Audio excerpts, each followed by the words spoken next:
नमस्कार. Gita T Swati James या माझ्या चॅनलमध्ये आपणा सर्वांचं मनपूर्वक स्वागत.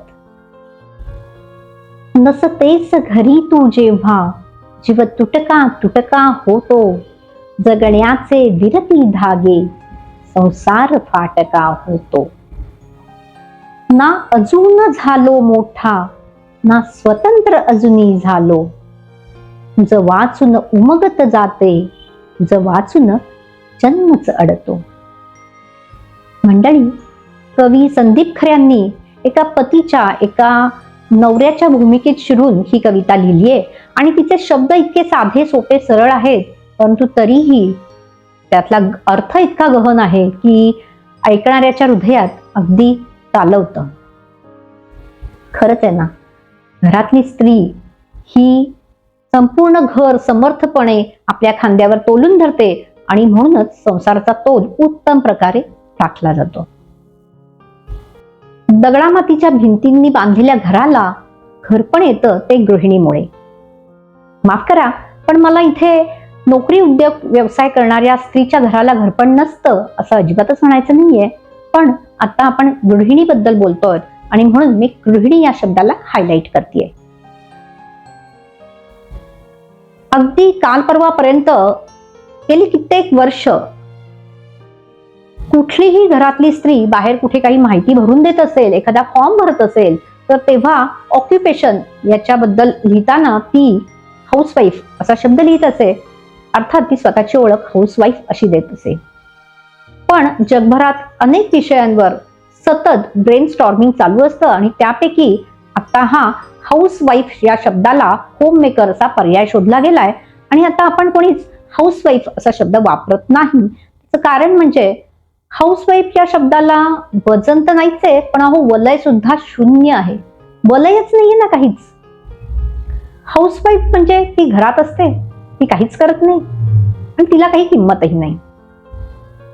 घरच्या स्त्रीच्या कष्टांना, तिच्या त्यागाला, समर्पणाला काहीही किंमत नाही, म्हणून हाऊसवाईफ हा शब्द आता होममेकर झालाय. डिक्शनरी मिनिंग जर बघितलं तर दोन्ही शब्दांच्या अर्थामध्ये काही फार फरक नाहीये.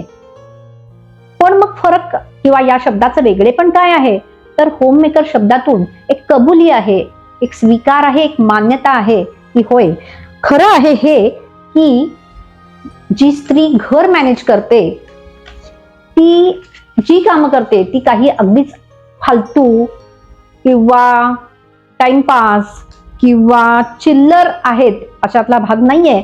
तर एखाद्या व्यवसाय, कुणीही व्यक्ती, स्त्री असो वा पुरुष, एखादा व्यवसाय जितका उत्तम पद्धतीने धडाडीने करत असतो, तितकंच जी स्त्री घर मॅनेज करते ती उत्तम रीतीने करते आणि म्हणूनच सर्व काही सुरळीतपणे चालू असतं.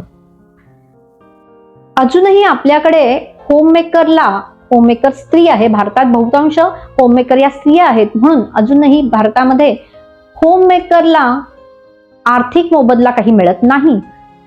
पण सुखावह असा बदल म्हणजे सन्मान मात्र आता नक्कीच तिला दिला जातो. जी स्त्री घर मॅनेज करते ती होममेकर आणि एकत्र कुटुंबातली होममेकर हिची अजून काही वेगळीच चॅलेंजेस असतात. तर आज आपण एका अशा एकत्र कुटुंबात नांदणाऱ्या होममेकर कन्यकेला भेटणार आहोत आणि तिच्याकडून जाणून घेणार आहोत तिचे अनुभव. हे संपूर्णपणे जाणून घेण्यासाठी हा व्हिडिओ शेवटपर्यंत नक्की पहा. ओळख नवदुर्गांची या मालिकेअंतर्गत आजची आपली पाहुणी आहे होममेकर कीर्ती बापट वैद्य. कीर्ती, आजच्या या कार्यक्रमात तुझं अगदी मनापासून स्वागत. धन्यवाद.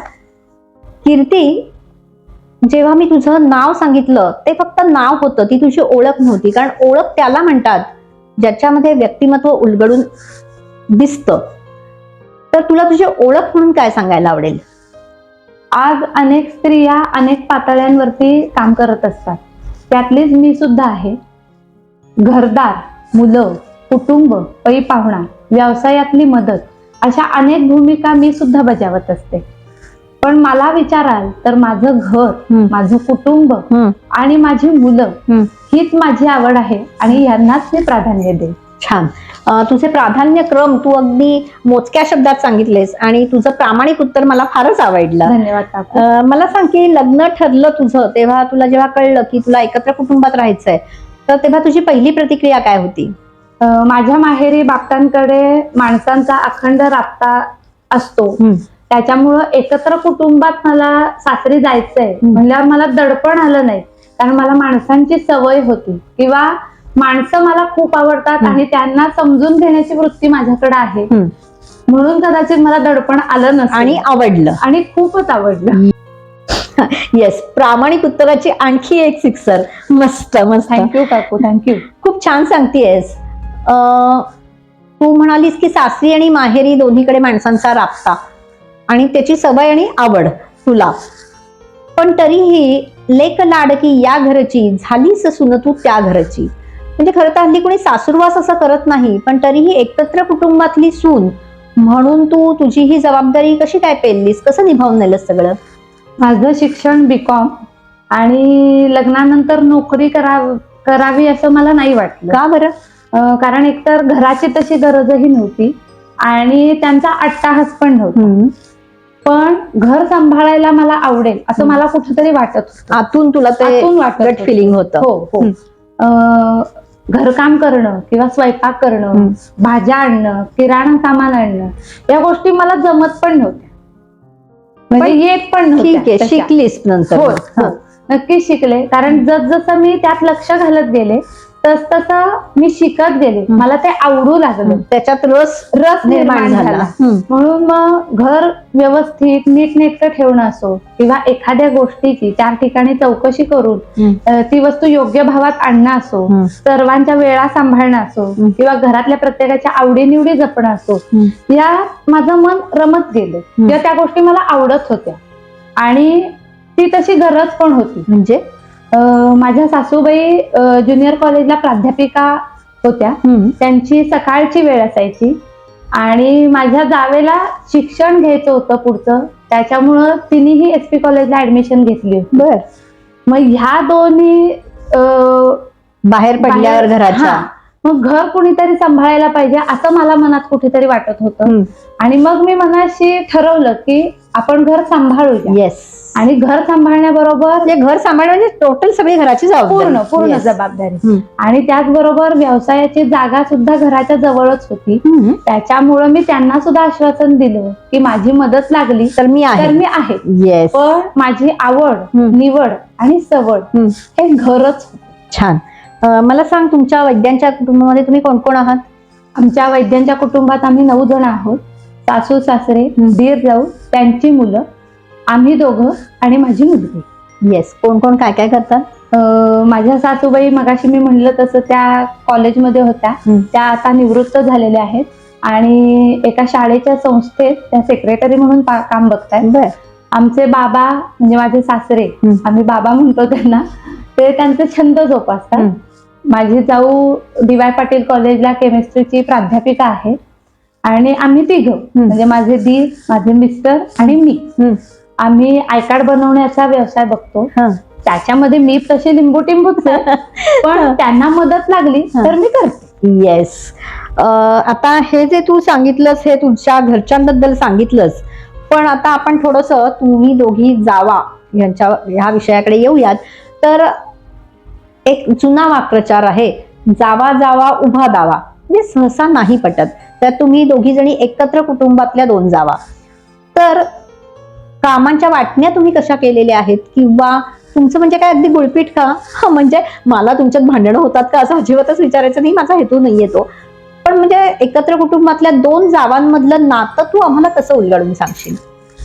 लग्नानंतर सासूबाईंनी बरीचशी जबाबदारी आमच्यावरती टाकायला सुरुवात केली होती आणि त्यांनी संसारातनं लक्ष पण बऱ्यापैकी काढून घेतलं होतं. त्याच्यामुळं आम्हाला तर स्वातंत्र्य मिळत होतं, पण त्याच्याबरोबर एक असं कुठेतरी मनात वाटत होतं की अरे आपल्यावरती खूप जबाबदारी आली आहे का. पण मग तसं बघत असताना आम्ही दोघी म्हणजे मी आणि माझे जाऊ तन्मय एकमेकींना समजून उमजून सांभाळून एकमेकींच्या ऍडजस्टमेंट नुसार आम्ही घरातली कामं वाटून घेत होतो. घरातनं काही आणायचं असेल किंवा एखादी गोष्ट राहिली असेल तर एकमेकींना फोन करून सांगणं किंवा एखाद्या गोष्टीसाठी मेसेज करणं, हे आमच्या दोघींमध्ये कोऑर्डिनेशन अगदी फारच उत्तम आहे अगदी तुमच्यामध्ये. येस. आणि त्यातनं मुलांचा अभ्यास किंवा त्यांच्या शिक्षणाची प्रगती हे तन्मयचे आवडीचेच विषय आहे. आणि त्यांच्यासाठी खाऊ बनवणं किंवा त्यांचं सामान नीट नेटकं ठेवणं, त्यांच्या वस्तू जागेवर आहेत का नाही बघणं, हे माझ्या आवडीचे विषय आहेत. त्यामुळे ही नैसर्गिकरित्या तुमची वाटणी झालेली आहे. अगदी. आता चला रजिस्टर घ्यायचंय आणि कीर्ती काय करणार आहे, तन्मयी काय करणार आहे, आणि ह्याप्रमाणे झालंय का टिकाऊ करायचं तर असं नाही नाही. नाही नाही नैसर्गिकरित्या तुमच्यामध्ये जे जे तुमचं वैशिष्ट्य आहे, कला कौशल्य आणि बेसिक आवडी आहे, त्याप्रमाणे ह्या कामाच्या वाटण्या अगदी सहजपणे घडत गेल्या. येस. पण आपण म्हणतो ना की व्यक्ती तितक्या प्रवृत्त हो आणि प्रत्येकाचे स्वभाव वेगळे, मतं वेगळी, त्याच्यामुळं आमच्यात मतभेद पण होतात, पण मनभेद कधी होत नाही. येस. मनभेद म्हणजे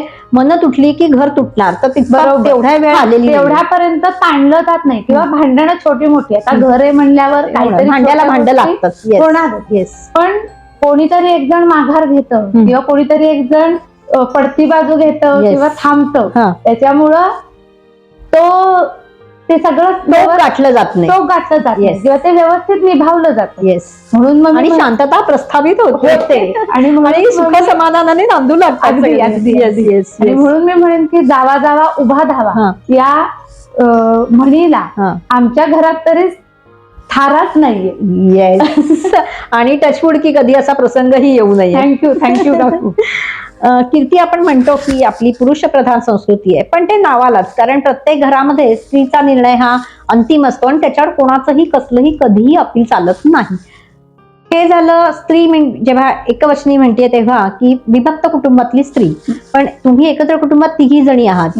मग घरामध्ये कधी तू एखादा निर्णय घेतलेला असेल रुटीन मधला, तर ह्या दोघींकडून कधी असं नको होतं किंवा हे कशाला ते कशाला असं कधी वादाचा मुद्दा येतो का, की तुमच्यात खूप छान बॉन्डिंग आहे, काय सांगशील? आमच्यात बॉन्डिंग आहे आणि घरातच म्हणाल तर सिंहाचा वाटा कामामध्ये मी उचलतेस, आणि त्यामुळे साहजिकच सगळे घेण्याची वेळ आली तरी मी घेते आणि त्याबद्दल त्यांचा कधी मेजॉरिटी निर्णय सिंहाचा वाटा तू आहे म्हटल्यावरती, तुझा आहे म्हटल्यावर मेजॉरिटी निर्णय घरकामातले रुटीन मधले खरेदीचे किंवा त्या अचानक काही निर्णय घ्यायला लागले मला तरी त्यांचं दोघींचंही असं कधीच मला हवं होतं की तुमच्यामध्ये उत्तम बॉन्डिंग आहे. अगदी अगदी छान. ह्याच्या पुढे आता असं मला एक म्हणायचं होतं की सकाळी सगळ्यांचीच घाईची वेळ असते आणि मग तो आपल्या कामाला निघून जातो, म्हणजे प्रत्येकाचं एक रुटीन सेट असतं. पण घरी असणाऱ्या बाईचं असं असतं की तिला 24 तास म्हटलं तरी कमीच पडतात कामांसाठी. तर अगदी थोडक्यात तुझी दिनचर्या काय सांगशील? माझा दिवस पहाटे 5ला सुरू होतो. मला लवकर उठण्याची सवय आहे त्याच्यामुळं, आणि सकाळी उठल्यावर मी सगळ्यांसाठी चहा ठेवते. पण माझा चहा मात्र मी माझ्या खोलीत जाऊन पिते, कारण मला स्वतःची तेवढी चहा पिऊन झाल्यानंतर अर्थात कामाची गडबड लगबग सुरू होते. मग मुलांच्या शाळेत जाणं असू दे, त्यांचे डबे भरणं असू दे, घरातल्या मावशींना कामं समजावणं असू दे, अशा वेगळ्या वेगळ्या कामं चालूच असतात. आणि मग ह्या सगळ्या कामांमधनं सगळे आपापल्या कामाला निघून गेले की मी माझ्या व्यवसायाच्या कामासाठी 1-2-3 तास माझ्या म्हणजे तुमच्या कुटुंबाच्या व्यवसायासाठी 2-3 तास करतेस. म्हणजे व्यवसायातली कामं म्हणाल तर बँकेत जावं लागतं मला, कधी सीएन कडे डॉक्युमेंट द्यायला जावं लागतं, काही वेळेला दुकानात मुलं जी काम करतात त्यांच्या पगाराची जबाबदारी माझ्याकडे असते. अशा छोट्या मोठ्या प्रकारची कामं मी करत असते. हा झाला सकाळचा भाग झाला. अर्थात दुपारी घरी आल्यावर दुपारी सगळं आवरून झालं की थोडासा टाइमपास, थोडीशी झोप जी कधीतरी घेतली तर, आणि मग परत संध्याकाळच्या रुटीनला सुरुवात होते.